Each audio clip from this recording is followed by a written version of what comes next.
Hello, everyone, and welcome to another episode of the Coffee with Coaches podcast. I'm your host, Kevin, and today I have the honor of having with me Paul Miller. It is Miller, right? Not Mueller? Correct. Okay. Yeah. Long story behind that, but we won't get into that. We'll save that for part two. There you go. Paul has run and grown businesses in the technology sector since 2006 when he hired his first coach. In 2019, he started his business coaching practice to assist small business owners in meeting their goals faster by working together than they could by themselves. He believes organizational health and culture trump everything else when it comes to sustainable growth. Not small words. Paul, welcome to the podcast. Thank you so much for being here. Thank you, Kevin. I really appreciate the opportunity to talk with you and the other folks who will be listening. Well, let's start at the start. Begin at the beginning, as I like to say sometimes. What prompted you to start your own coaching practice? What was your superhero origin story? So as you read in the bio, I'd been involved in industry for most of my career and had what I consider to be great fortune back in 2006 to take over my first organization. And it was a very interesting time in the organization. We were at a kind of inflection point where we were either going to be tremendously successful or fail miserably, and there really wasn't an in-between option, right? And I was sitting there talking, we had just won a major contract and we were going to have to ramp up the organization. And I just finished a meeting with my staff, and one of my guys came up to me and he says, "Paul, you're really struggling, aren't you?" And I said, "Is it that obvious?" And he handed me a book. He said, "Take a look at these things." So he handed me Good to Great, and then another book that turned out to be really catalytic for me called Five Dysfunctions of a Team by Patrick Lencioni. And I read through that book, and it really talked about the impact of a misaligned leadership team with separate agendas, separate goals. And when I read that, I identified with the organization that I had just inherited. And the good news is, in the book, Mr. Lencioni also talks about some remedies. And it was so relevant to me that I picked up the phone, called Mr. Lencioni's office, and I said, "How do I get more of this, right? So how do you have somebody on your staff that can help me interpret where I am with my organization and help remedy it?" And I hired my first business coach at that time, again, 2006, and worked with him for 3 years. And just the metamorphosis that we were able to pull off in the organization was tremendous as a result of really looking at the culture, the vision, mission, and values, and getting alignment and clarity around those things amongst the whole staff. The net result of that was we grew the company over 24 months by about 750% in revenue. And we went from $65 million to $750 million, and went from an operating loss to a 30% operating margin. And it really was by just really focusing on who we were, what we were trying to do, getting clarity around that, deploying that into the organization. And the most important thing was really aligning our reward mechanisms around the things that were important. And so that became the blueprint for several other organizations that I was fortunate enough to be in charge of in my industrial days, and continued with that kind of success, not the same magnitude, but still significant growth in the companies that I ran. So I came to a point back in 2018 where I had an inflection in my career, right? I found myself between jobs, and I either had the opportunity to go back into industry, or what I chose to do was to take the results and what I'd learned in implementation of those coaching principles in my own businesses and help small business owners achieve that kind of growth in their companies. And I've been forever, really, when I look back at it, I've been in coaching positions, right? Either playing athletics when I was in high school, being a rugby team captain in college, and served in the Marine Corps as an infantry officer. And that was really all about coaching and leading and building teams. And so it seemed the perfect time to launch in, and that's when I founded Excel Business Coaching and started my career as a coach. I love how frequently, even sometimes in the process of sharing their story, it comes out that coaches didn't really become coaches. They realized they were coaches already. They just look back, they're like, oh, I've been doing this for a while already. Why don't I do this and actually call myself this? Why don't I do this as a pursuit, as a passion, as opposed to just having it already be the case? It always tickles me how often that seems to be the case. It's so much more about discovery than becoming, even though there is certainly work to be done once you make that decision. You realize who you are and you go about being that person. Yeah, exactly. I think that's a very good point. And that revelation came later in life. But the concept, and I know a lot of the listeners and yourself are familiar with the concept of servant leadership. And that's really what this is all about. God gives us talents and capabilities that if we care to and are passionate about, we can share with other people to help them benefit from the lessons that we've learned. And that's really what I'm all about. A truly virtuous circle. It's the way it's meant to work. Yeah, exactly. I love two words that kept coming up as you were talking about your origin story, and it's two words that are very near and dear to my heart in various capacities or various synonyms: alignment and clarity. That comes up so frequently, where it's a lot of times people feel like, oh, maybe it's more efforts required, or maybe it's just it's something, maybe there's not enough cash flow to get to a certain level. They're looking at these other issues. And really, when it comes down to it, a lot of times when you have organizational dysfunction, on small scales or large scale, depending, there's usually is a lack of alignment and a lack of clarity, which usually comes down to there's no good communication, and there's no proper sense of community. Like everybody's either working in different directions or maybe sometimes against each other without realizing it. And then, it's just basically going in there. That's one of the things I think that's so powerful about business coaching, is that you essentially go in there and you don't have to rebuild the whole engine, so to speak. You can just kind of look at it and diagnose, like, what, little tweak here. And that's, that's not quite aligned properly. You're losing energy there. And you basically make some small changes, difficult changes to make sometimes, but relatively small. And then all of a sudden that engine just starts humming. One of the common things that I found when I first start talking to clients, first thing is they usually have their issues wrong, right? So what they think is the key thing that's holding them back is probably not. Once you get into it and dig through it a little bit and get to ask some questions, you find out that they're looking at the wrong problem. The other thing is how many times I go into a client and say, so tell me about what the issues are and what's holding you back. Where do you want to be? Where are you today? What are the issues that are impeding your progress? And it's amazing how many times you hear that, well, the people aren't doing what I want them to do, right? My employees are not being responsive to what I expect them to do. And the next question is, well, what is it you expect them to do? And they said, well, they know. They've been working here for a long time. We've worked together every day, side by side. Well, okay, articulate that for me, please. Tell me what you think they should be doing or what you think they know they should be doing. And a lot of times, 9 times out of 10, they can't do that. And then so it's really starting at the base with the business owner of, what are, and I go back to vision, mission, and values, right?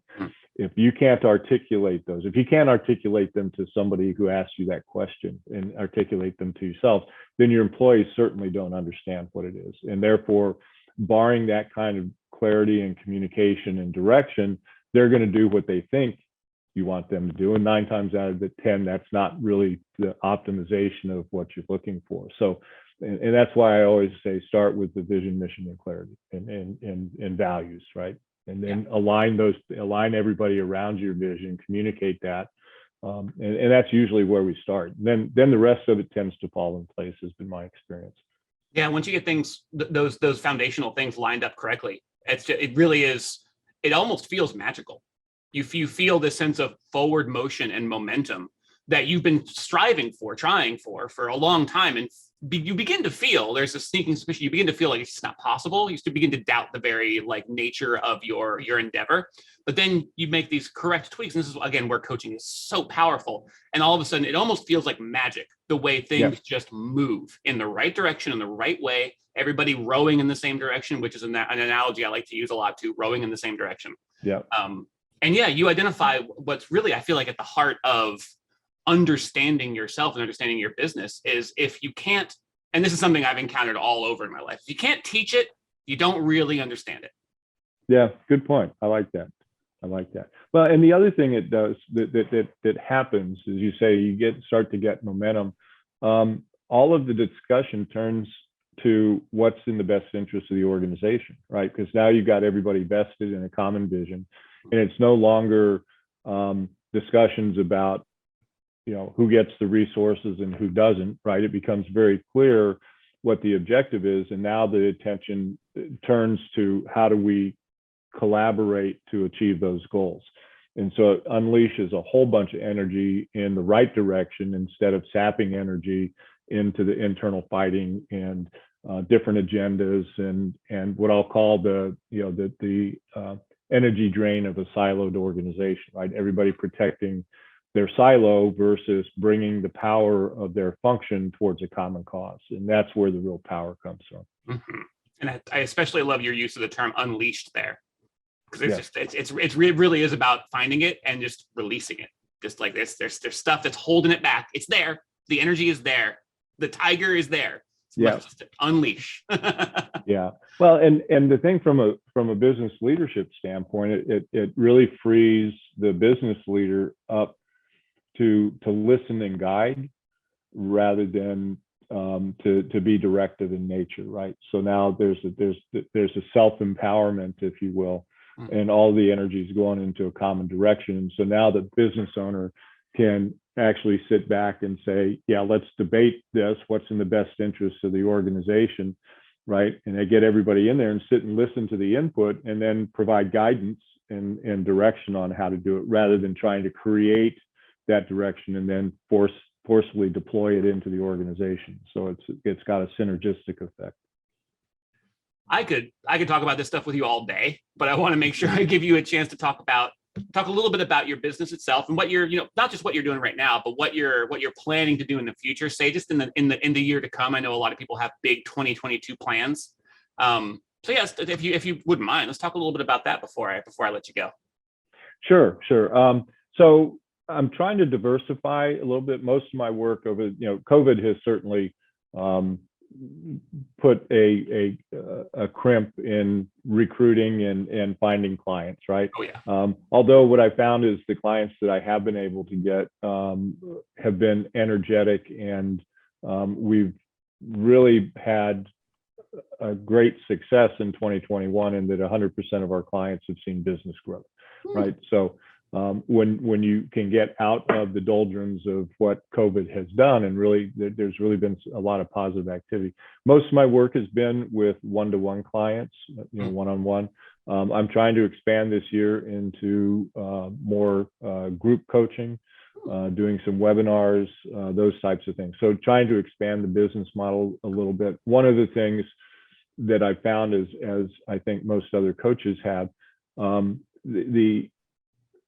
it's difficult to really kind of ramp up and fill your calendar with one-on-one coaches or one-on-one clients. Certainly when you do that, those are great opportunities, but I'm trying to make the access to coaching broader for more businesses. And a lot of times there's affordability issues with the one-on-one coaching.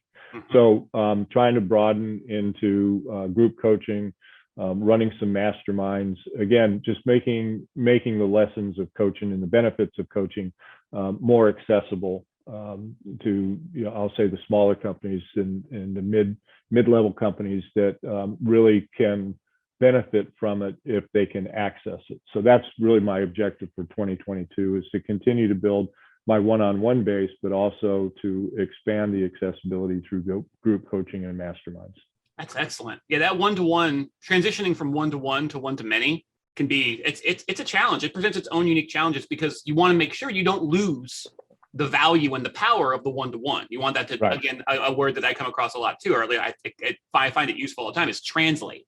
That ability to translate all the real juice, the real power from that one-to-one coaching again, it's not going to be a one-to-one thing. It's not going to like immediately like just plop the same energy, the same insights, but it shifts a little bit to where it still has the same power, but you're able to reach so many more people across within an organization and across organizations. So it's Right. that is a noble goal, and I look forward to you being able to make that transition, because I love your approach quite a bit. I just want to say.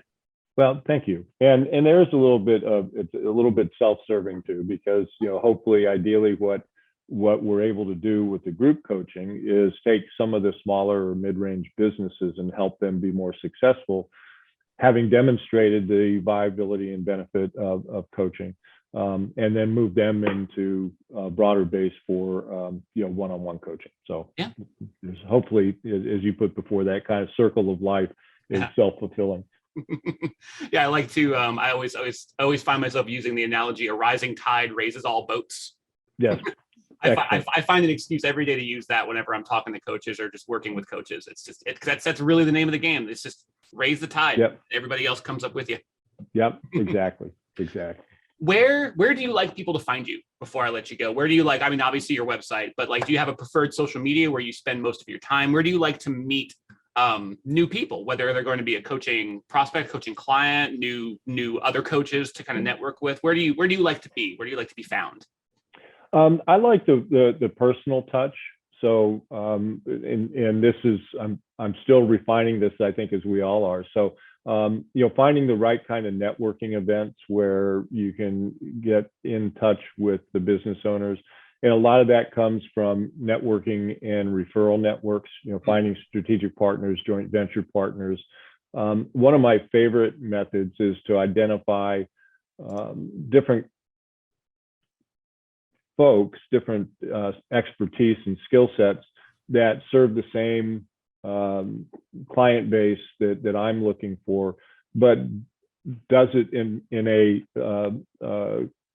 synergistic, I hate, that's an overused word, but we're serving the same client, but we're offering different complementary services. So an example would be, I've spent a lot of time trying to build my network this way with business brokers and mergers and acquisitions companies, right? So they're dealing with lower mid-market business owners, right? Who are trying to sell their business and maximize the value. And what I find a lot of times is that, and there's some interesting statistics, about business owners who are going to sell their company. So first of all, anybody who owns their business is going to exit their business at some point under somebody's terms, right? And I always encourage business owners to start thinking about setting the terms early on. But a lot of times what happens is business owners get towards the end of their life cycle and they want to exit. They go to a business broker, they're not ready to do it, or the value isn't there, or whatever it is. And they're kind of stuck at this end of life position without a whole lot of opportunity to influence the outcome. Statistics are 75% of companies that go to sell aren't ready. Of those that do go to sell, less than 25% transact. Of those companies that do transact, less than 10% are happy with the results a year later. And so if you look at that mathematical progression, that's a pretty grim thing. So working with business brokers, what I do is as I offer, when people come to market and they're not ready, and most of the time what happens is business brokers or M&A folks will say, go fix these things and come back when you're ready, and then we'll go to market. Well, 9 times out of 10, if they didn't know those were issues, the business owner doesn't know how to repair them, right? So my offer to the business broker M&A advisors is, when you come across those people, refer them to me, right? I will help them add enduring value and sustainability into their business and help them, bring back a healthy potential client for an acquisition that will go through due diligence, has inherent value, and is ready to go to market. And by the same token, as I work with my clients and help them build the value and sustainability in their business, then when I bring somebody, when they're ready to go to market, I'll bring a healthy company to you, and it'll optimize your ability to sell. But at the end of the day, what I'm really trying to do is increase the value for the business owner, or when they do exit their business, so that they're getting the intrinsic value that they have built in that for their next stage of life. That's fantastic. And I love that. Again, I know that you rightly identify that the word synergistic is overused, but it's still a word that I love because it speaks exactly the way you're talking about, where it's just you're identifying people and organizations which can be, when joined together, which when working together can help each other in a way that raises each member, each person in the boat, so to speak, to go back to that metaphor. And yeah, that is the name of the game. That's what we're here to do. Right. So people can find you on your website, which I believe is it just theexcelcoach.com? That's correct. Okay. And then on LinkedIn, Excel. I think you're Paul H. Mueller, spelled Mueller. There's a few Paul Millers on LinkedIn, as you might surmise. So you got the H in yours. Anything else you want to share with the audience before we go? No, I really enjoyed the discussion. Thank you for giving me the opportunity to talk about, some of my thoughts and my objectives and my approaches. But I really enjoyed it. No, thank you very much. As always, I had a fantastic time as well. Thank you so much, Paul, for being here. Thank you to the audience as I gesture when you can't see me. Thank you all for being here. It was meaningful and heartfelt, though. I can attest to that. Well, thank you all, and we'll talk to you again very soon.